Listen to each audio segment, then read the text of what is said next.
you very much for joining. We will talk about mucormycosis. Now, what is it?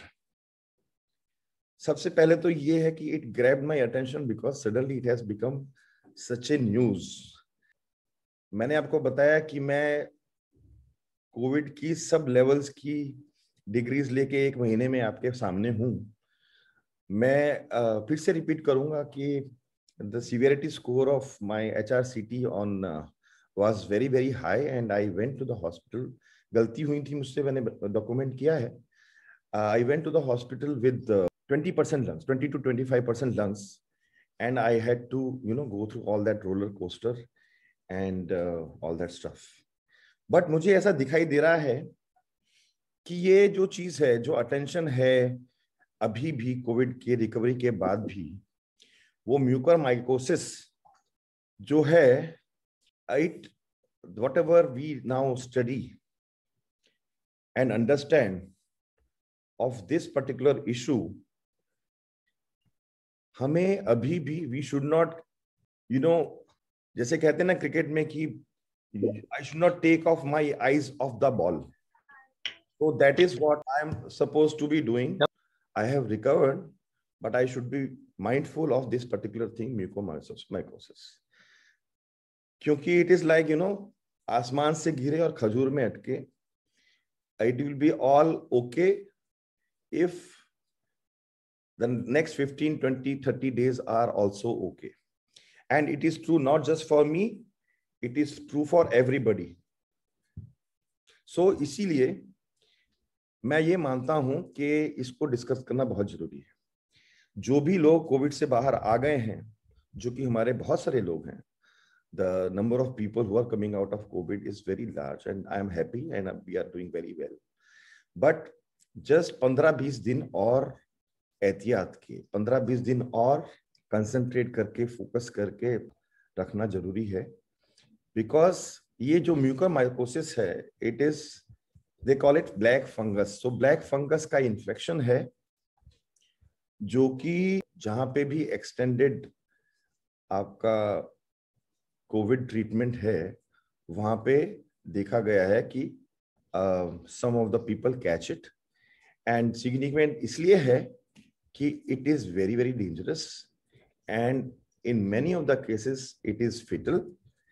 In many cases, अच्छा वो होता है इस area में ज्यादा होता है. आप समझ लीजिए कि जैसे कोविड है is a problem of a lower respiratory system, this is upper respiratory system.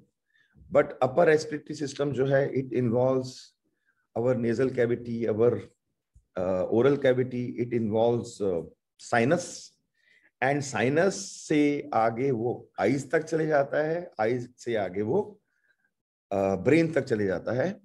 और there are cases where आंखों को निकालना पड़ गया ब्रेन को बचाने के लिए, या इन्फेक्शन को दूर करने के लिए बहुत सारे पापड़ बेलने पड़े. So all that stuff must be avoided. And अगर हमें इस बारे में मालूम होगा तो हम उसको काफी हद तक मिटिगेट कर पाएंगे. और हमें का मतलब, आज मैं as a professional also want to talk to diagnostics guys and clinicians. My clinician friends, they are doing a wonderful job. Everybody is doing a wonderful job. It is an exercise just to attract their attention because mucormycosis, ये जो Mucor fungus का नाम है, तो infection of this fungus is called mucormycosis, black fungus. Okay, so अब ये क्या है? ये एक फंगल इन्फेक्शन है जो कि हो जाता है जब कोविड की ट्रीटमेंट हो रही होती है. सवाल उठता है कि क्यों होता है? इसलिए होता है क्योंकि कोई भी इन्फेक्शन के लिए क्या चीजें जरूरी होती हैं?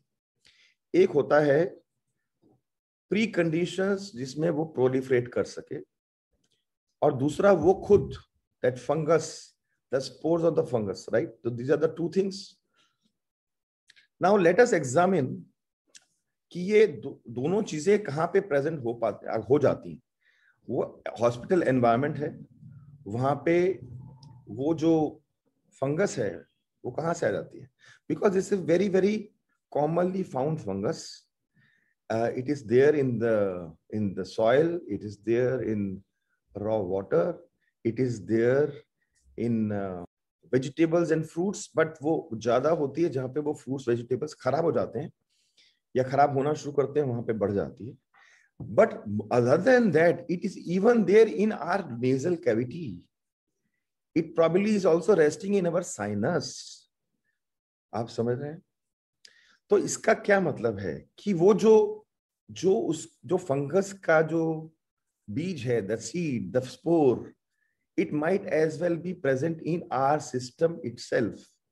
So that is number one. But वो क्यों proliferate नहीं होता? Because जितना मुझे समझ में आया, उसकी proliferate करने की जो ideal condition है, वो proliferate कम ज्यादा different condition में हो सकता है, लेकिन उसकी जो proliferate करने की ideal conditions हैं, उसमें एक condition है excessive humidity.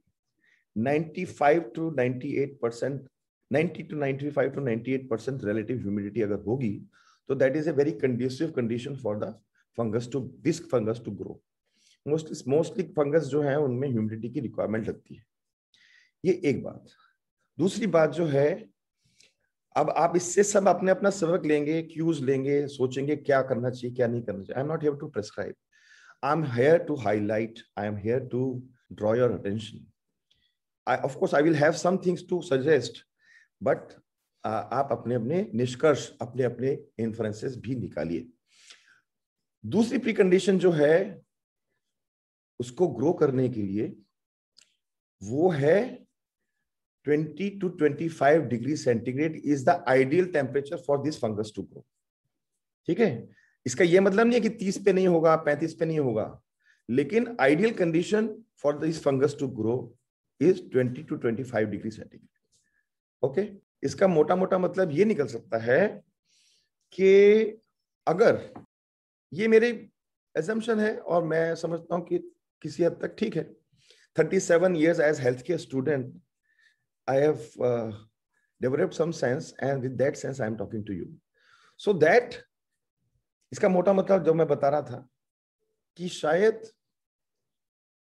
Air conditioning may not be the best thing for you to be staying in when you are dealing with COVID or when you are out of COVID, क्योंकि 20-25 degree centigrade वैसे ही होगा, otherwise नहीं आएगा. Because otherwise हमारा जो ambient temperature है आज का चल रहा है इज स्लाइटली अबव, राइट. सो ये दूसरी कंडीशन. अब ये क्यों है आपको डिसाइड करना है. तीसरी कंडीशन है कि आपकी जो बॉडी का, जो बॉडी फ्लूइड्स का, बॉडी सेल्स का, इंटरस्टिशियल टिश्यूज का, उसका पीएच इज एसिडिक. उसका पीएच, बिकॉज ये स्टडीज डेयरी इंडस्ट्री रूटीनली करती है. Mucor is a headache for dairy industry also, and so they avoid pH. उनको मालूम है, और साइंटिफिक कम्युनिटी को, मेडिकल फ्रेटर्निटी को, सबको पता है, रिसर्चर्स को पता है. प्रैक्टिस में जब उसकी जरूरत पड़ती है तो ही ये प्रैक्टिस में आता है, because now the attention is on mucormycosis. So the pH eight which it grows the fastest is 5.5. Okay, which also mean, इसका ये मतलब नहीं है कि 6 पे ग्रो नहीं करेगा, इसका ये मतलब नहीं 6.5 पे ग्रो नहीं करेगा. इसका मोटा मोटा मतलब ये है कि it will grow faster in acidic medium. It will grow faster when the pH of our system is going towards acidic, right? Systemic acidosis होता है एक चीज. उसमें हमारी जो एक्चुअल बॉडी की pH है, जो एक बेंचमार्क जो नेचर ने हमें बताई है, हमारे ब्लड की जो ब्लड फ्लूइड्स की जो pH है, that is about 7.35 to 7.4 pH. So that is also one of the factors. Now, अगर अब हमें फिर से इसके ऊपर सोचना है कि इसका क्या किया जाए, बिकॉज वो आइडियल है. अब वो एक्चुअल में कितनी है हमारे बॉडी की, और is my body going through acidosis? Let me tell you, as a professional, when you go through this kind of therapy, of aggressive antimicrobials, antibiotics, and other drugs, your body tends to become acidic. आपका bicarbonate buffer, there is something called bicarbonate buffers of the system, blood and the things. So that bicarbonate buffer immediately goes for a toss, and the body is dealing with acidity and acidosis. तो उसको handle करने के लिए doctors कुछ ना कुछ करते हैं. उनके पास कुछ टूल्स हैं, उनके पास कुछ ड्रग्स हैं. Pantoprazole, ranitidine, and omeprazole, these kind of products are there. So they do it. But if we are mindful of this particular fact, clinical practice may, looking at other factors, appropriate actions can be taken.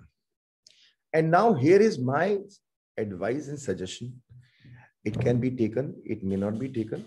I want to put it on record as a professional. कि आप clinicians, diagnostics guys, अगर ये mucormycosis एक really, if it is becoming really significant, diagnostics guys, आप अपनी whole blood lactate testing facilities को जरा check कीजिए, test कीजिए. आपके पास अगर ये readiness है, it will help, because that whole blood lactate analysis is not being done. If it is done together with other routine tests, हम routine test कर रहे हैं, CBC कर रहे हैं, हम कहीं PTN INR कर रहे हैं, of course बाकी के CRP, IL-6 वो सब तो कर ही रहे हैं. उसी सैंपल में अगर हम whole blood lactate कर लेंगे, we'll understand कि ये एसिडोसिस कितना है, किस लेवल का है. And if we are able to tackle that, वो सिंपल है.